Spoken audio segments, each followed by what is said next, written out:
अस्सलाम वालेकुम स्टूडेंट्स। बेटा चैप्टर नंबर 2 हमने स्टार्ट किया हुआ था, जिसका आज टॉपिक हम पढ़ेंगे resolution of a vector into its components. तो सबसे पहले हमें देखना है कि रेजोल्यूशन क्या होता है। ये वर्ड आप लोगों ने पहले भी कहीं सुना हुआ है मैथ्स के अंदर, ठीक है। 9th क्लास के अंदर आप लोगों ने पढ़ा होगा रिजॉल्व इनटू फैक्टर्स। तो क्या होता था, हमारे पास एक इक्वेशन दी गई होती थी, तो उसको हम क्या करते थे, उसके फैक्टर्स बनाते थे। फैक्टर्स का क्या मतलब होता है कि उसके कंपोनेंट्स बनाते थे आप लोगों के पास, ठीक है। तो रेजोल्यूशन का मतलब भी क्या है कि फैक्टर्स बनाना, ठीक है, कंपोनेंट्स बनाना, ठीक है। तो ऐसा प्रोसेस जिसमें एक वेक्टर को उसके कंपोनेंट्स में रिजॉल्व कर दिया जाए, वो क्या कहलाता है आप लोगों के पास, रेजोल्यूशन ऑफ अ वेक्टर कहलाता है आप लोगों के पास, ठीक है।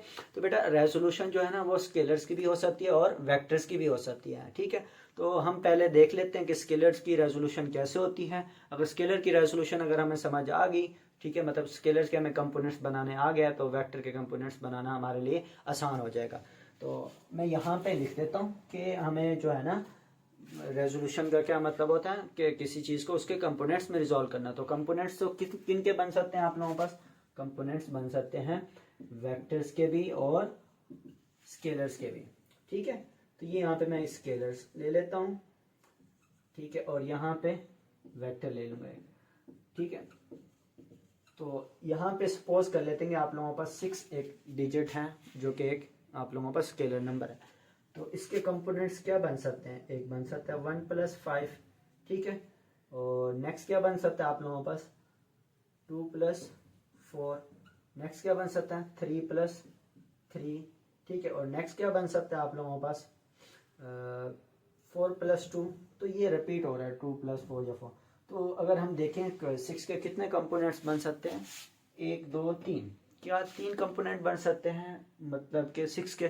नहीं बेटा, 3 से ज़्यादा कंपोनेंट्स में बन सकते हैं। ये वाला कंपोनेंट भी तो आप लोगों के पास 6 का ही कंपोनेंट होगा, 0.7 प्लस आप लोगों के पास 5.3, ठीक है। इनको ऐड किया जाए तो तब भी तो 6 आता है। तो इस तरीके से तो हमारे पास बहुत ज़्यादा आप लोगों के पास 6 के कंपोनेंट्स बन सकते हैं। तो अगर पहले आपसे MCQs पूछा जाए कि कितने किसी भी चीज़ के कंपोनेंट्स बन सकते हैं, तो बहुत ज़्यादा बन सकते हैं। और बहुत ज़्यादा को हम क्या बन सकते हैं, इन्फिनाइट कंपोनेंट्स बन सकते हैं किसी भी स्केलर्स के या वेक्टर्स के, ठीक हो गया। ये तो हो गया बेटा स्केलर के कंपोनेंट्स। अब मैं क्या करता हूँ, यहाँ पे एक वेक्टर लेता हूँ, उसके कंपोनेंट्स बना देता हूँ। और ये हमारे पास सपोज कर लेते हैं कि एक वेक्टर ए है, तो इसके कंपोनेंट मैं बनाता हूँ। एक कंपोनेंट बन गया आप लोगों के पास ये बी, और दूसरा क्या बन गया, ये सी कंपोनेंट बन गया। इसी तरीके से एक वेक्टर मैंने ए लिया, उसके मैं मज़ीद क्या कंपोनेंट्स बना सकता हूँ, ये एक बी कंपोनेंट बन गया और दोबारा एक सी कंपोनेंट बन गया। तो बहुत सारे कंपोनेंट्स मैं क्या कर रहा हूँ, बना सकता हूँ। इसी तरीके से आप लोगों के पास एक वेक्टर ए का ये वाला कंपोनेंट भी बनाया जा सकता है, बी, और ये क्या आ जाएगा आप लोगों पर सी कंपोनेंट। लेकिन यहाँ पे आपको अगर कहा जाए कि जैसे 6 यहाँ पे एक स्केलर नंबर था, स्केलर नंबर 6 के ऐसे कंपोनेंट बनाओ जो आपस में मैग्नीट्यूड में इक्वल हो, तो उसके लिए हमारे पास कौन सा कंपोनेंट बनते हैं, 3 + 3 = 6। ये वो कंपोनेंट हैं जो आपस में मैग्नीट्यूड में इक्वल हैं। ऐसे कंपोनेंट्स जो आपस में इक्वल हों वो हमने बनाया है, तो वो क्या बना है 3 + 3 = 6। इसी तरीके से हमें वेक्टर्स के कहा जाए कि ऐसे कंपोनेंट्स बनाओ जो आपस में परपेंडिकुलर हो, तो वो कौन कौन से हैं आप लोगों के पास, वो ये वाले हैं आप लोगों के पास, ये बी और ये वाला सी, ठीक है। यहाँ पे हमने एक स्पेसिफिक कंडीशन लगा दिया है कि ऐसे कंपोनेंट्स बनाने हैं जो आपस में क्या हो, आपस में परपेंडिकुलर हो, और ऐसे कंपोनेंट्स को आप लोग क्या बोलते हो, रेक्टेंगुलर कंपोनेंट्स, ठीक है। तो ये सारी चीज़ें हमने समझ ली कि कैसे हमने एक स्केलर नंबर लिया, ठीक है, और उसको रेजोल्यूशन की, उसके मतलब उसके कंपोनेंट्स बनाए, ठीक है। फिर हमने एक वेक्टर लिया ए, उसको रिजॉल्व किया उसके कंपोनेंट्स में। फिर हमने स्केलर नंबर के ऐसे कंपोनेंट्स बनाए जो आपस में मैग्नीट्यूड में इक्वल होते थे। इसी तरीके से वेक्टर्स के ऐसे कंपोनेंट्स हमने बनाए जो आपस में क्या हो, परपेंडिकुलर हो, जिनको रेक्टेंगुलर कंपोनेंट्स कहा जाता है। तो ये हेडिंग लिखी हुई है सब चीज़ों की जो हमने अभी समझी हैं चीज़ें, इनको अब हम राइट कर लेते हैं कि हमने एग्जाम में इनको कैसे लिखना है। तो सबसे पहले हमारे पास है रेजोल्यूशन। तो रेजोल्यूशन का आपको बताया कि वो प्रोसेस होता है जिसमें किसी भी चीज़ को उसके कंपोनेंट्स में रिजॉल्व किया जाता है। तो हम क्या पढ़ रहे हैं यहाँ पे, रेजोल्यूशन ऑफ वेक्टर पढ़ रहे हैं, तो उसके अकॉर्डिंग हम डेफिनेशन करेंगे, प्रोसेस ऑफ रिजॉल्विंग, किसको रिजॉल्व करना, एक वेक्टर को किसके अंदर, इनटू इट्स कंपोनेंट्स। ये क्या कहलाता है आप लोगों के पास, रेजोल्यूशन ऑफ अ वेक्टर कहलाता है। कंपोनेंट क्या होते हैं, क्या किया हमने रेजोल्यूशन के अंदर कि एक वेक्टर लिया, उसको उसके कंपोनेंट्स बना दिए। तो वो जो कंपोनेंट्स होंगे वो क्या चीजें हैं, कंपोनेंट्स जो होती हैं वो होती हैं इफेक्टिव वैल्यू,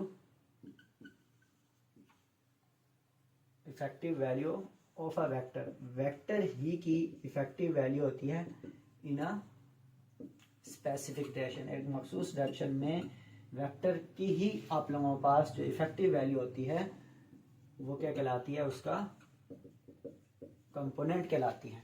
मैं यूं भी कह सकता हूँ कंपोनेंट्स वो चीज़ें होती हैं जिनको ऐड करो तो दोबारा आप लोगों के पास क्या आना चाहिए, वही वेक्टर आना चाहिए। ठीक है, और यही हम आज करेंगे भी सही कि हम एक वेक्टर लेंगे, उसके पहले कंपोनेंट्स बनाएंगे, फिर कंपोनेंट्स को ऐड करेंगे, दोबारा हम क्या करेंगे, वेक्टर ही लेंगे। रेक्टेंगुलर कंपोनेंट्स क्या था बेटा, ऐसे कंपोनेंट्स जो आपस में क्या हो, परपेंडिकुलर होंगे। ठीक है, the components, the components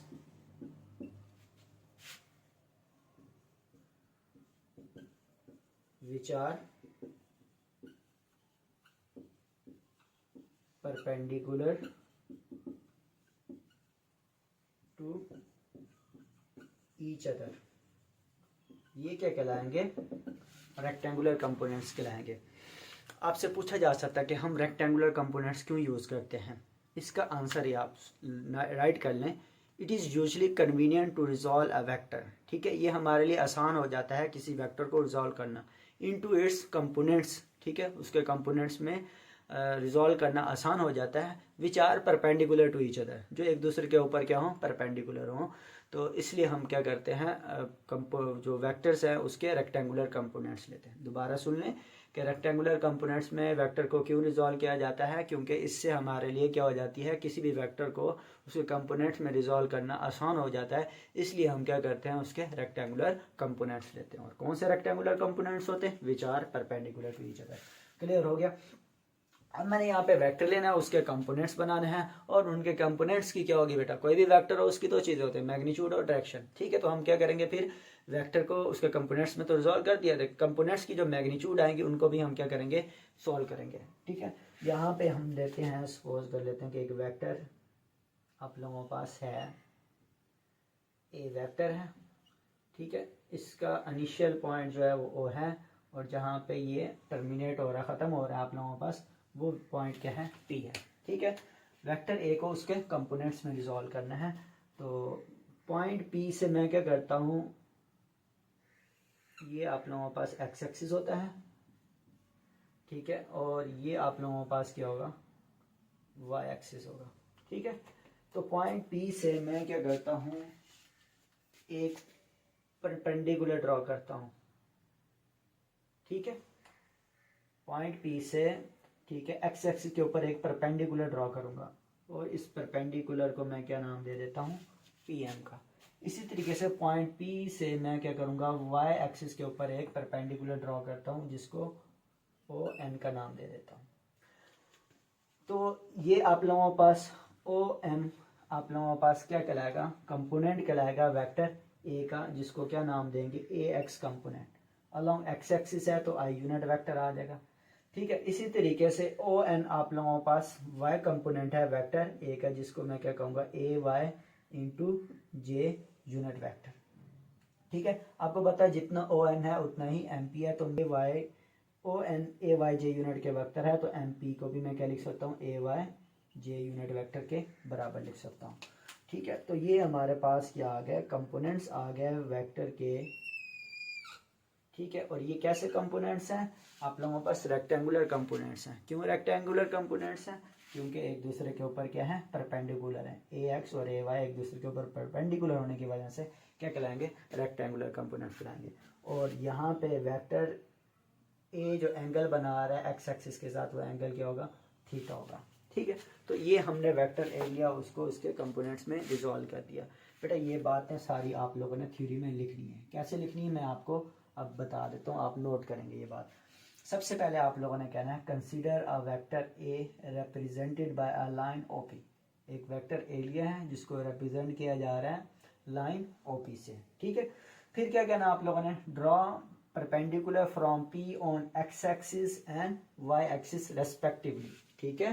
point P से परपेंडिकुलर लेना है और एक्स एक्सिस के ऊपर परपेंडिकुलर ड्रॉ कराना है और वाई एक्सिस के ऊपर परपेंडिकुलर ड्रॉ कराना है। परपेंडिकुलर ड्रॉ कर लिया तो फिर हम क्या आगे, O M is the projection of vector A, ठीक है बेटा। प्रोजेक्शन सारे को कहते हैं। सपोज मेरे पास ये मेरा हैंड है, अगर मेरे पास टॉर्च हो, मैं अगर इसको टॉर्च को इस साइड से रेज उसकी फॉल करूं तो उनका प्रोजेक्शन या साया कहाँ पे बनेगा, नीचे की तरफ बनेगा, ठीक है। अगर मैं इस हैंड को ऐसे रखूं और इधर से मैं टॉर्च की लाइट को फॉल कराऊं अपने हैंड के ऊपर, तो मेरे हैंड का जो प्रोजेक्शन है कहाँ पे बनेगा, इस तरह बनेगा। इसी तरीके से वेक्टर ए का जो प्रोजेक्शन एक्स एक्सिस पे बनेगा वो क्या बनेगा, ओ एम, जिसको किसके बराबर है, ए एक्स आई के बराबर है। और वाई एक्सिस के ऊपर जो इसका प्रोजेक्शन वेक्टर ए का बनेगा वो क्या होगा, ओ एम, जो कि किसके बराबर है, ए वाई जे, ठीक है। दोबारा देख लें, consider a vector A represented by a line O P, ठीक है। उसके बाद आप लोगों ने draw a perpendicular P from draw perpendicular from P on x-axis and y-axis. OM is the projection of vector A on x-axis called x component, ठीक है, which is represented as AXI unit vector, ठीक है। ON is the projection of vector A represented as AYJ called y component of vector A, ठीक है। तो ये आप लोगों ने थ्योरी लिखनी है। अच्छा, स्टार्ट के अंदर जब आप लोगों ने पहली लाइन लिखी ना, उसके अंदर थोड़ी सी करेक्शन ये करनी है कि आप लोगों ने ये भी बताना है कि consider a vector A represented by a line O P, ठीक है, which makes an angle theta with the positive X axis. इसको ज़रा सेट कर लें लाइन को, ठीक है। तो ये थ्योरी आप इस तरीके से लिखेंगे, खुद आप लोगों ने लिखनी होती है, ठीक है। तो यहाँ पे स्पेस कम है जिसकी वजह से मैंने यहाँ पे नहीं लिखी। अब मैंने क्या कहा था कि वेक्टर ए को उसके कंपोनेंट्स में तो रिजॉल्व कर दिया, अब उसके कंपोनेंट्स की मैग्नीट्यूड निकालनी है। तो बेटा सबसे पहले तो देख लो कि वेक्टर ए है, उसकी x component A x I unit vector है, तो ए एक्स क्या होगी, इसकी मैग्नीट्यूड होगी एक्स कंपोनेंट की, और ए वाई क्या होगी, मैग्नीट्यूड होगी इसके वाई कंपोनेंट की। तो मैंने एडिंग कर दिया मैग्नीट्यूड ऑफ एक्स कंपोनेंट। तो बेटा यहाँ पे हम क्या करेंगे, इस ट्राइंगल ओ एम पी के अंदर यूज करेंगे cos theta X component find करने के लिए in triangle O M P. क्या यूज करेंगे बेटा, कॉस थीटा। तो बेटा कॉस थीटा किसके बराबर होता है, वो होता है आप लोगों के पास बेस ओवर हाइपोटेन्यूज। बेटा याद रखें, जहां से एंगल स्टार्ट होगा वो हमेशा बेस होती है, जहां पे एंगल क्या होता है, टर्मिनेट होता है, ख़त्म होता है, वहाँ वो क्या होगा बेटा, हाइपोटेन्यूज। और एंगल के सामने वाली जो साइड होती है वो आप लोगों के पास परपेंडिकुलर होती है। तो बेस जहाँ से एंगल स्टार्ट होता है तो वो क्या हुआ बेटा, वो तो किसके बराबर है बेटा, ओ एम के बराबर है। किसके बराबर है, ओ एम के बराबर है, ठीक है। और आप लोगों के पास इसका जो हाइपोटेन्यूज है वो किसके बराबर है, ओ पी के बराबर है। तो बेटा ये देख लें, ओ एम तो किसके बराबर है, ए एक्स। अब आई यूनिट वेक्टर साथ नहीं लिखूंगा, क्यों, क्योंकि आपको पता है कि मैं वेक्टर ए के एक्स कंपोनेंट की मैग्नीट्यूड फाइंड कर रहा हूँ। तो मैग्नीट्यूड में आप लोगों के पास आई यूनिट वेक्टर नहीं आएगा, क्योंकि आई यूनिट वेक्टर डायरेक्शन के बताने के लिए इस्तेमाल होता है। ओ पी बेटा किसके बराबर था, वेक्टर ए के बराबर था, लेकिन यहाँ पे मैग्नीट्यूड लेंगे वेक्टर ए की, वो क्या होगी, ए होगी। मुझे क्या चाहिए था, एक्स कंपोनेंट ए एक्स, तो ए डिवाइड हो रहा है, इस तरफ जाके मल्टीप्लाई हो जाएगा, तो ये इक्वेशन आ जाएगी हमारे पास, A X is equal to A cos theta. बेटा आज से आप लोग याद रख लेंगे कि किसी भी वेक्टर का जो कंपोनेंट होगा, ठीक है, वो हमेशा उसमें क्या आएगा, कॉस थीटा ही आएगा। सपोज मेरे पास यहाँ पे वेक्टर डी होता, तो मैं उसका एक्स कंपोनेंट निकालना चाह रहा हूँ, तो वो क्या होगा, डी कॉस थीटा, मतलब डी की मैग्नीट्यूड और यहाँ पे बनने वाला जो थीटा एंगल होगा वो पुट करेंगे, तो आप लोगों के पास इसका एक्स कंपोनेंट आ जाएगा। ठीक हो गया। सपोज एक और वेक्टर ले लेते हैं, ई ले लेते हैं, तो ई का जो एक्स कंपोनेंट होगा वो E X is equal to E cos theta होगा। ठीक हो गया बेटा। अब आ जाते हैं मैग्नीट्यूड ऑफ वाई कंपोनेंट। उसके लिए भी ट्राइंगल हम कौन सी यूज करेंगे, O M P, in triangle O M P. Y component के लिए हम क्या करते होते हैं बेटा, साइन थीटा यूज करते हैं, और साइन थीटा होता है आप लोगों के पास परपेंडिकुलर ओवर हाइपोटेन्यूज। तो बेटा एंगल के सामने हमेशा क्या होता है, परपेंडिकुलर, जो कि क्या होगा ए वाई, ठीक है। और हाइपोटेन्यूस बेटा ये आप लोगों के पास साइड है ए, वेक्टर ए, जो कि उसकी मैग्नीट्यूड ए आएगी। यहाँ से अगर मैं निकालना चाहूँ बेटा ए वाई, तो ए वाई यहीं पे रहेगा, ए डिवाइड हो रहा है उस तरफ जाके मल्टीप्लाई होगा, तो हमारे पास ए वाई किसके बराबर आ जाएगा, ए साइन थीटा, ठीक है। कोई भी वेक्टर हो, ठीक है, कोई भी नाम उसका दे दिया जा सकता है, आर वेक्टर दिया जा सकता है, तो उसकी आप लोगों के पास वाई कंपोनेंट क्या होगा, R Y is equal to R sine theta होगा, ठीक हो गया बेटा। आपको उस वेक्टर की मैग्नीट्यूड फाइंड करनी है, जो वेक्टर दिया होगा उसको मल्टीप्लाई कर देना है साइन एंगल थीटा के साथ, तो आप लोगों के पास वाई कंपोनेंट आ जाएगा। तो ये एमसीक्यूज आपसे पूछे जा सकते हैं वैल्यूज देके, तो इसकी प्रैक्टिस करेंगे। अब मैंने क्या कर लिया बेटा, वेक्टर लिया, उसके कंपोनेंट्स बना दिए, कंपोनेंट्स की मैग्नीट्यूड फाइंड कर ली। अब मैं क्या करने जा रहा हूँ, कंपोनेंट, मैंने क्या कहा था, कंपोनेंट क्या चीज़ होती है जिनको ऐड किया जाए तो दोबारा आप लोगों के पास वही वेक्टर आ जाए या वही चीज़ वापस आ जाए आप लोगों के पास, तो वो क्या कहलाता है आप लोगों के पास, कंपोनेंट्स कहलाते हैं, ठीक है। तो अब मैं क्या करने जा रहा हूँ, इन कंपोनेंट्स की मैग्नीट्यूड को ऐड करूंगा, और मैग्नीट्यूड किस चीज़ की लूंगा, वेक्टर ए की मैग्नीट्यूड लूंगा, ठीक है। उसके लिए मैं यहाँ पे यूज़ करता हूँ ट्राइंगल OMP के अंदर पाइथागोरस थ्योरम। यहाँ पे लिखेंगे इन ट्राइंगल OMP, ठीक है, यूजिंग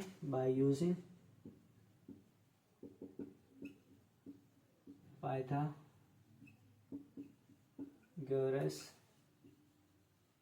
थ्योरम। पाइथागोरस थ्योरम हमें क्या कहता है बेटा, कि हमने क्या लेना है, हाइपोटेन्यूस का स्क्वायर लेना है, बेस का स्क्वायर लेना है, प्लस परपेंडिकुलर का स्क्वायर लेना है। स्पेस कम होने की वजह से मैं आगे लिख रहा हूँ, आप लोगों ने नीचे लिखना होगा। बेटा हाइपोटेन्यूस आप लोगों के पास क्या चीज़ होती है, अभी बताया है, जहाँ पे एंगल ख़त्म हो रहा हो वो हाइपोटेन्यूस होती है, तो हमारे पास क्या है, ए का स्क्वायर आ जाएगा, ठीक है। अब बेस क्या है बेटा, ये वाला बेस है जहाँ से एंगल स्टार्ट हो रहा है, ए स्क्वायर एक्स आ जाएगा, प्लस आप लोगों के पास परपेंडिकुलर एंगल के सामने होता है, ए स्क्वायर वाई आ जाएगा।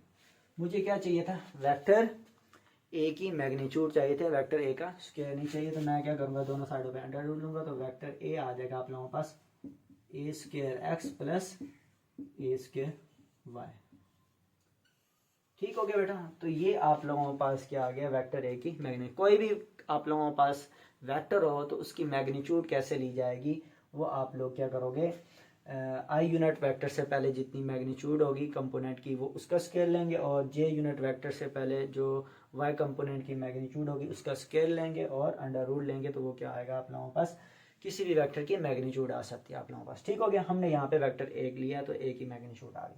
याद रखें कि आप लोगों के पास जो वेक्टर ए है इसकी मैग्नीट्यूड कभी भी नेगेटिव नहीं हो सकती, क्यों, क्योंकि सपोज एक कंपोनेंट आप लोगों का एक्स वाला नेगेटिव हो गया, -4 हो गया, तो -4 का स्क्वायर क्या हो जाएगा, फिर पॉजिटिव हो जाएगा। तो किसी भी वेक्टर की जो मैग्नीट्यूड होती है वो कभी भी नेगेटिव नहीं हो सकती, ये एमसीक्यूज आप लोग माइंड में रखेंगे। अब आप लोग निकाल लेते हैं एंगल ऑफ रिजल्टेंट। रिजल्टेंट क्या है, मतलब कंपोनेंट्स को ऐड करने से जो रिजल्ट आया वो रिजल्टेंट वेक्टर ए है, या रिजल्टेंट वेक्टर की ए की मैग्नीट्यूड है। तो रिजल्टेंट, ठीक है, जो वेक्टर है वो जो एंगल बना रहा है किसके साथ, आप लोगों के पास एक्स एक्सिस के साथ, वो एंगल थीटा होता है, उसको हम फाइंड करते हैं। और उसके लिए हम क्या करेंगे, ट्राइंगल OMP दोबारा यूज करेंगे। इन ट्राइंगल OMP हम यूज करेंगे tan थीटा, और tan थीटा हमें पता किसके बराबर होता है, परपेंडिकुलर ओवर बेस के। तो परपेंडिकुलर हमें पता है कि किसके बराबर है, AY, और बेस किसके बराबर है, AX के। मुझे क्या करना था, एंगल थीटा फाइंड करना है, तो tan उस तरफ जाएगा तो tan डिवाइड होगा, और tan डिवाइड जब होता है तो वो tan inverse AY over AX बन जाएगा, ठीक है। तो ये आप लोगों के पास एंगल ऑफ रिजल्टेंट आ गया। याद रखें बेटा, आपसे एमसीक्यूज यहाँ से पूछा जा सकता है कि at what angle components of a vector are equal, ठीक है, किस एंगल के ऊपर जो आप लोगों के पास कंपोनेंट हैं वेक्टर ए के वो क्या होंगे, इक्वल होंगे। तो बेटा वो एंगल हम फाइंड कर लेते हैं। क्या कह रहा है, खुद ही कह रहा है ना कि कब AX AY के बराबर होगा, मतलब कंपोनेंट एक दूसरे के बराबर होंगे, ठीक है। तो एक दूसरे के जब बराबर हैं तो यहाँ पे एंगल फाइंड किया जा सकता है। tan इनवर्स AY की जगह भी मैं क्या लिख सकता हूँ, AX, और यहाँ पे भी AX। ए एक्स से ए एक्स कैंसिल, तो ये क्या आ जाएगा tan इनवर्स 1, और tan इनवर्स 1 किसके बराबर होता है बेटा 45 डिग्री। तो एट 45 डिग्री एंगल, ठीक है, components of a vector are equal, ठीक है, रेक्टेंगुलर कंपोनेंट्स जो है वो 45 डिग्री एंगल के ऊपर के होते हैं, एक दूसरे के बराबर होते हैं। तो ये एमसीक्यूज हैं आप लोगों के पास। अच्छा, यहाँ पे ना एक और चीज़ मैं बताना भूल गया हूँ, वो मैं यहाँ पे बता देता हूँ कि आप लोगों के पास ये हमने रिजॉल्व तो कर दिया वेक्टर को, तो यहाँ पे हम एक बात और लिख देते हैं, by using head to tail rule